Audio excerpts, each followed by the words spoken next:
Hello and welcome. I'm your host Elizibar, and this is one of the books I got for free in the last couple of weeks at Graham Crackers. Um, you go in there and you get 3 books for free out of the 75-cent bin.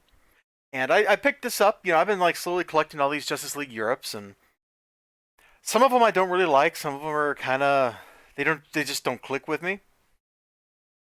This actually was pretty cool. This must be like right in the middle of some kind of story arc. Like I think the previous issue must have introduced these villains, and the next issue is like their big showdown or something. But it really builds up a lot of the stakes. It makes the stakes like feel real. We open up to a little confrontation because, dude, I just forgot his name.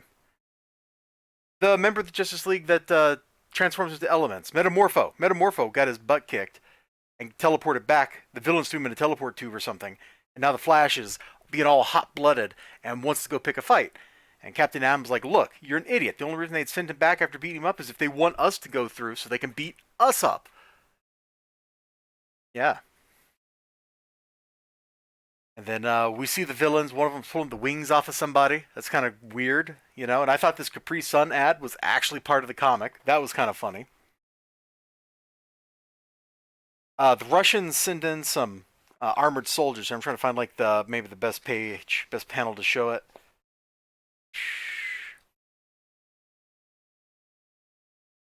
I don't know.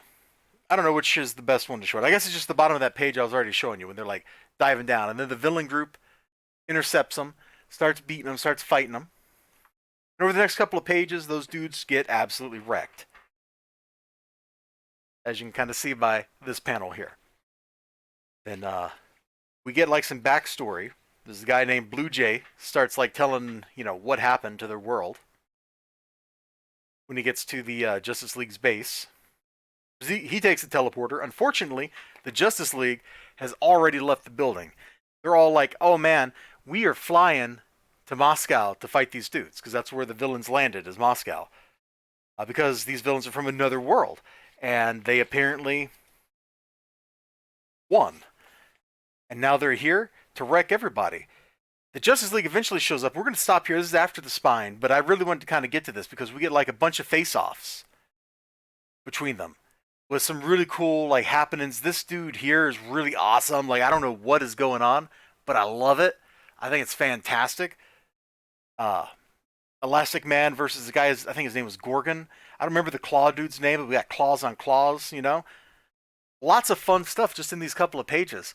This is actually like a really good issue, and I got to go see if I have issue 15 or 16 already, so I can dig them out and read it and get some more of this story. Because much to my surprise, this is pretty cool. They successfully introduced a whole new batch of villains, gave us their backstory, built up stakes, got us a confrontation with not just one group of heroes, the Russians in the power suits, but a whole nother group of heroes too.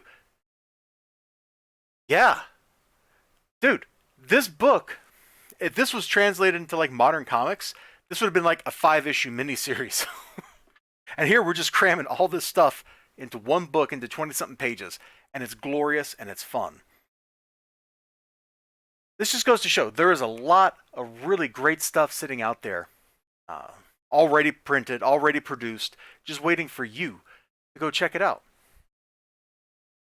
Now, these characters may not be characters that you like a whole lot, but I'm not using this book as like the specific example of, hey, there's some great stuff out there.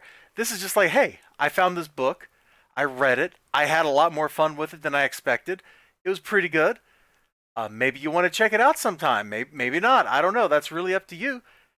But there ain't nothing I can do about that. But there's other stuff out there. If you're more of a Marvel fan, some of the best Wolverine stories, maybe most of the best Wolverine stories, were all published in the late 80s, early 90s. A lot of the great X-Men stuff is from the 80s.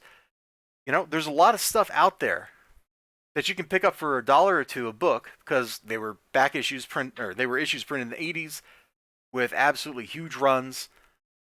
You may even find some of that stuff in the free bin or the quarter bin or the 50-cent bin, whatever it is your store has, like I did.